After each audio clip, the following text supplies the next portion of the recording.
بسم اللہ الرحمن الرحیم۔ السلام علیکم۔ روزی وائس چینل کو سبسکرائب کریں۔ صحابہ کہف کا کتا جنت میں کیوں جائے گا؟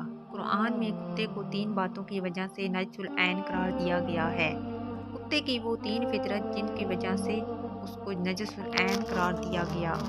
پہلی فطرت، جب رب اپنی نعمتوں کا نزول فرما رہا ہوتا ہے تو یہ اندھے منہ لیٹ جاتا ہے، یعنی ساری رات جاگتا ہے، اور جب رب کی رحمتوں کا نزول ہوتا ہے تو اس پر نیند کا غلبہ آ جاتا ہے۔ دوسری یہ کہ وہ اپنے ہم جنس کو دیکھ کر ہمیشہ بھونکتا ہے، یعنی کہ نفرت کا اظہار کرتا ہے۔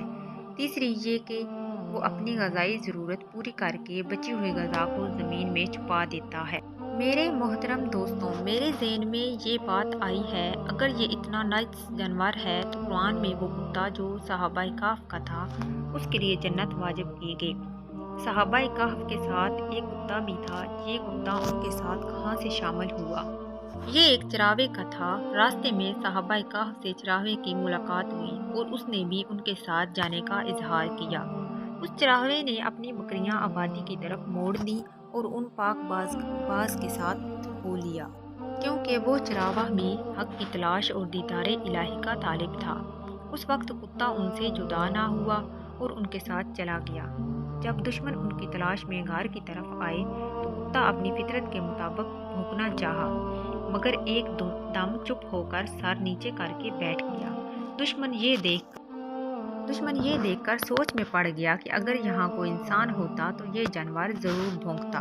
کتے نے اپنے بھونکنے والی فطرت کو چھوڑا اور اسی وقت حکم الہی ہوا کہ اس کتے پر جنت واجب ہے۔ میرے محترم دوست، یہ تمام باتیں تفصیل سے بتانے کا مقصد یہ تھا کہ جب یہ بحث چل رہی تھی میرے ذہن میں ایک عجیب سی بے چینی، عجیب سی کشمکش اور عجیب سی گھبراہٹ تھی کہ بحث چلی کہاں سے تھی اور کہاں جا پہنچی۔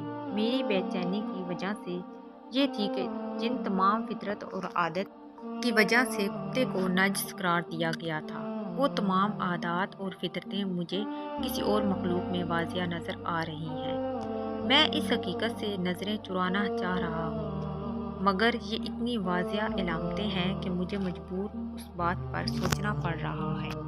آپ خود سوچئے، آپ خود فیصلہ کیجئے کہ جس کو ہم اشرف المخلوقات کے نام سے جانتے ہیں، کیا یہ سب علامتیں ان میں شامل نہیں ہیں؟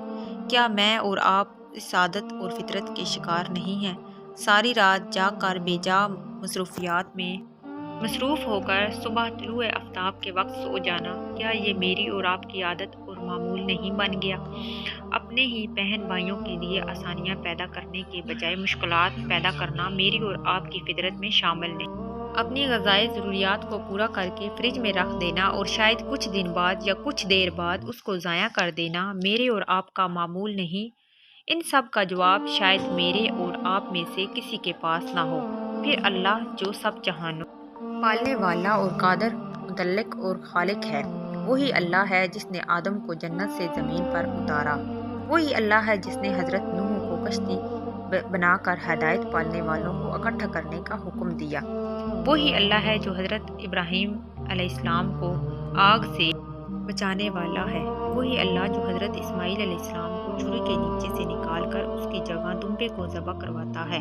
وہی اللہ جو حضرت عیسیٰ علیہ السلام کو بنا باپ کے پیدا کرنے والا ہے۔ وہی اللہ جو حضرت یعقوب علیہ السلام کو تقریباً 40 سال اپنے بیٹے سے دور رکھتا ہے۔ وہی رب ہے جس نے حضرت یوسف علیہ السلام کو حسن دیا۔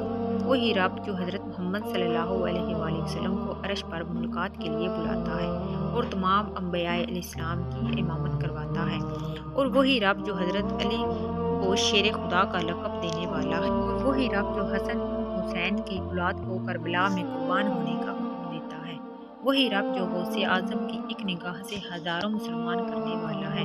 وہی رب جو بری امام سرکار کی نگری کو اسلام کا شہر بنانے والا ہے۔ وہی رب جو 70 ماؤں سے زیادہ پیار کرنے والا ہے۔